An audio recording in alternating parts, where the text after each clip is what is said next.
அன்பானவர்களே, அன்பு வணக்கங்கள். இறந்து போனவர்கள் உங்கள் கனவில் வந்தால், அவர் கனவில் வந்து ஏதாவது கூறினால் நிச்சயமாக நடக்கும். ஒரு பெண்மணி தொலைபேசியில் தொடர்பு கொண்டு, என்னுடைய 13 வயது மகள் இறந்து விட்டாள். அவள் அடுத்த சில நாட்களில் என் கனவில் வருகிறாள். நான் மறுபடியும் உன்னுடைய வயிற்றிலேயே வந்து பிறப்பேன், உன்னோடவே நான் வாழ்வேன், வருவேன் என்று கூறுகிறாள். இது நடக்குமா என்று கேள்வி கேட்கிறார். நீங்க எவ்வளவு பாசம் அன்பு வச்சு அந்த குழந்தையை நீங்க வளர்த்திருந்தாலும், இறைவன் அந்த குழந்தையை அழைத்துக் கொள்ள வேண்டும் என்று அவன் விருப்பப்பட்டால் அவன் அழைத்துக் கொள்கிறான். இதுல என்னன்னா, குழந்தைகளாக போகின்றவர்களுக்கு அதிகமான கர்மாக்கள் இருக்காது. ஏன்னா அதுங்களுக்கு ஓரளவுக்கு பாவ புண்ணியங்களை சேர்த்துக் கொள்ளுகின்ற அளவுக்கு தெளிவு இருக்காது. அது தூய்மையான ஆன்மாவாக, பரிசுத்தமான ஆன்மாவாக இருக்கும். அதனால்தான் குழந்தையும் தெய்வமும் குணத்தால் ஒன்று என்று சொன்னார்கள். நம்ம குழந்தைய பாசத்தோடு அன்போடு வளர்க்குறோமா? நம்ம வீட்டிலே ஒரு தெய்வம் இருக்குது, நம்ம வீட்டிலே கடவுள் இருக்குது. ஆனா நம்ம என்ன பண்ணிருக்கிறோம்? இந்த தெய்வத்தை சனியனே, நீ ஏன் பிறந்த தெரியல, நீ எதுக்கு எங்களுக்கு வந்து பிறந்த தெரியல, எப்படியெல்லாம் திட்டுறோம் பாரு. இது வாயில வராத வார்த்தையெல்லாம் திட்டுறது, அந்த குழந்தைகளை அடிக்கிறது, துன்புறுத்துறது எல்லாம் செய்துட்டு யோகிய மாதிரி போய் கோயிலில் போய் கடவுளை கும்பிடுறது. எப்பா எனக்கு புத்தி கொடு, எனக்கு அறிவை கொடு, எனக்கு தெளிவை கொடு, எனக்கு செல்வத்தை கொடு, எனக்கு குழந்தை வரத்தை கொடு, எனக்கு இருக்கிற கஷ்டத்தெல்லாம் போய்கிடு. வீட்டில் இருக்கிற குழந்தைய தெய்வத்தையே போட்டு வசம் பாடிட்டு வாய்க்கு வந்தபடி திட்டிட்டு அதை அடிச்சுட்டு அதை துன்புறுத்திட்டு, இது உயிரோடு இருக்கிற தெய்வம், நடமாடி கொண்டிருக்கின்ற கடவுள். இதையே உங்களால புரிஞ்சிக்க முடியலன்னா, அங்க போய் நீங்க கோயில்ல நீங்க சிலைக்கிட்ட என்ன பேசி என்ன பிரயோஜனம் சொல்லுங்க? செய்திருமா? அது என்ன நினைக்கும்? நானே உன் வீட்டுல வந்து குழந்தையா பிறந்திருக்கிறேன், அதையே நீ புரிஞ்சுக்கல, என்னை எவ்வளவு துன்புறுத்துற, எவ்வளவு அடிக்கிற, நான் உனக்கு செய்திருவேனா? கேட்குமா இல்லையா? அப்ப அந்த குழந்தைகள் ஒரு தெளிவோடு, ஒரு பரிசுத்தமான ஆன்மாவோடு அந்த குழந்தைகள் வளர்கிறது. அதுல உங்களுக்கு எந்த சந்தேகமும் தேவையில்லை. குழந்தைகளை யார் பார்த்தீங்கன்னா, தெய்வத்துக்கிட்ட இருக்கிற எல்லா குணமும் அந்த குழந்தைகிட்ட இருக்கும்.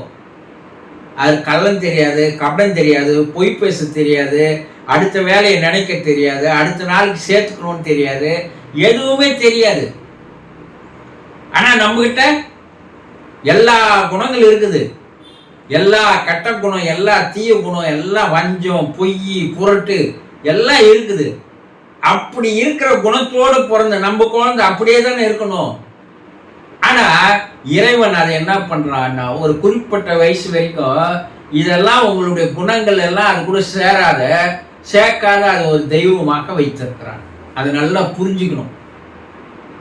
அப்ப அந்த குழந்தைகள் இறந்து போனால், அந்த குழந்தை எவ்வளவுக்கு எவ்வளவு உங்களோட அன்போடு பாசத்தோடு இருந்ததோ, நீங்கள் எந்த அளவுக்கு அந்த குழந்தை மேல அதீதமான பாசமும் அன்பு வைத்திருந்தீர்களோ, இந்த 2 அன்பு பாசங்கள் என்ன ஆகும்னா, மறுபடியும் ஒன்றாக சேர்வதற்கு தான் அவை ஆசைப்படும். எங்க அப்பா அம்மா மாதிரி எனக்கு ஒரு பிறப்பு கிடைக்காது, அது போல ஒரு தாய் தந்தை எனக்கு கிடைக்க மாட்டாங்க. அவர்கள் என்னை கண்ணின் இமை போல பாதுகாத்தார்கள். அதே போலதான் எனக்கு அதே அப்பா அம்மா தான் வேணும்னு அந்த இறைவன் கிட்ட அந்த குழந்தைகள் கேட்டால், இறைவனால் அதை தட்டி கழிக்கவே முடியாது. ஏன்னா அந்த இறைவன் தான் அந்த குழந்தையை எடுத்துக்கணும். இப்ப அந்த குழந்தை அந்த இறைவன்கிட்ட கேட்கும்போது இறைவனால் அதை தட்டி கழிப்பதில்லை. சரி, மறுபடியும் நீங்க அதே தாய்க்கு தந்தைக்கு போய் பிள்ளையாக்க போற. குழந்தைகள் சிறு வயதிலிருந்து போனால் அதற்கு உடனடியாக மறுபிறப்பு கிடைத்து விடுகிறது. ஒரே வருடத்துல, ஒரே 3-4 மாதத்துல வேற ஒரு தாயின் கருவறையில் அது உட்கார்ந்துடுது. இதுக்கு பலவிதமான நிரூபணங்கள் இருக்கிறது. உலக அளவுல ஆராய்ச்சிகள்ல பார்த்தோம்னா அதே குடும்பத்தில் அந்த குழந்தைகள் பிறக்கின்ற பல்வேறு சாட்சிகள் இருக்கிறது. அப்போ அந்த தாயினுடைய கனவில் வந்தாலும் சரி, உள்ளுணர்வில் பேசினாலும் சரி, உள்ளுணர்வுல குரலா கேட்கும். அந்த தாய்க்கு உள்ளுணர்வுல குரலா கேட்டிருக்கு. அப்போ அது சொல்லுகின்ற அந்த சொல்படி, அது என்ன விஷயங்களை சொல்லிச்சோ அந்த சொல்படி அது 100% நடப்பதற்கு வாய்ப்புகள் அதிகமாக இருக்கிறது. அந்த குழந்தை விருப்பப்பட்டதுனால்தான் அது சொல்லுது. சில விஷயங்களை இது நடக்கும் இது நடக்காதுன்னு சொல்லுது, இதை செய்யுங்க இதை செய்யாதீங்கன்னு சொல்லுது.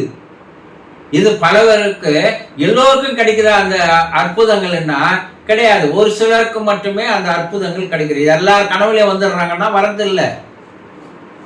ஏன்னா வாழும்போது அவர்கள் எப்படி பெயின்ல இருந்தாங்க, இணைப்புல இருந்தாங்க, அதை பொறுத்துதான். வாழும்போது அவர்கள் பேர் அன்போடு பாசமோடு இல்லாம ஏதோ சரிசமமா வாழ்ந்துட்டு அவர் இறந்துட்டு பிற்பாடு அவங்க என் கனவுல வரலையேன்னா வரமாட்டாங்க. அன்பு என்பது எதையும் சாதிக்கக்கூடிய ஒரு அற்புதமான ஆற்றல் மிக்கது. அந்த அன்பை புரிஞ்சுக்கணவங்க தான் அவதாரங்களாக மாறினார்கள். நம்ம ஏன் அவதாரமா மாறலன்னா நம்ம அன்பு புரிஞ்சிக்கல, அன்பு செலுத்தல. அப்போ எந்த ஒரு தாயும் குழந்தையும் அன்போடு பாசத்தோடு ஒரு அரவணைப்போடு வாழ்ந்து வந்தால், அந்த குழந்தை எதிர்பாராமல் இறந்து போனால், அந்த குழந்தை மறுபடியும் அதே தாயினுடைய அரவணைப்பையும் பாசத்தையும் நேசத்தையும் அந்த குழந்தை எதிர்பார்க்கிறது.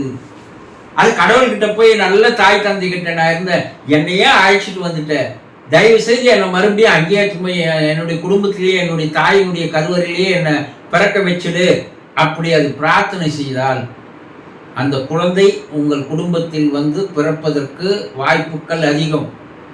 அந்த இறந்து போன குழந்தைகள் சொல்லுகின்ற வார்த்தைகள், சொல்லுகின்ற விஷயங்கள் அது 100% நிறைவேறுகின்ற விஷயங்களாகத்தான் இருக்கும் என்பதை புரிந்து கொள்ளுங்கள். சந்தோஷம்.